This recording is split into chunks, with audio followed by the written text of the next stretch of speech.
We continue to follow breaking news from our New Mexico mobile newsroom. At least 2 people have now been confirmed dead. The fire still 0% contained. And even though the village of Ruidoso was actually expecting rain, the weather did bring a lot of winds, just like we're hitting here in El Paso.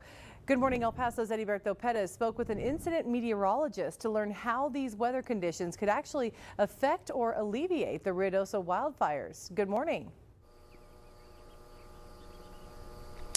Good morning, Hilary. We're here within the Mescalero Apache Reservation right next to U.S. Highway 70, where you can see behind me state law enforcement has the highway still blocked, which is the road commuters usually take to get to Ruidoso. And at this point, Hilary, we have learned that the South Fork fire has affected over 16,000 acres so far, and the Salt fire has affected over 7,000 acres. The New Mexico State Forestry Division confirmed to me yesterday that the extreme fire behavior occurred across both of the South Fork and Salt fires on Tuesday when more structures were damaged. I spoke with Tom Bird, an incident meteorologist with the National Weather Service, who has been here in Ruidoso to help the incident management team to learn how these fires behave.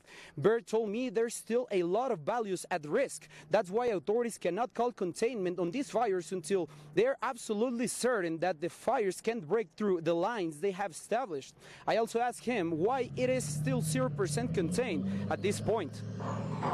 It's going to be several days before we see some containment, but there is a lot of the fires not moving anymore. It's burning within the perimeter, so that's a really good thing. But as far as weather goes, I'll tell you this: we are at the height and the peak of fire weather season in the Southwest right here for this area.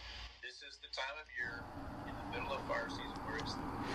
And guys, as you just heard, our southwest area or region is at the time of the year of fire season when it is the warmest. But when we could see a decrease of this fire season, I will have more details coming up at 5:30. But for right now, I'm reporting live from Mescalero with our New Mexico Mall newsroom, Heriberto Perez. Good morning, El Paso.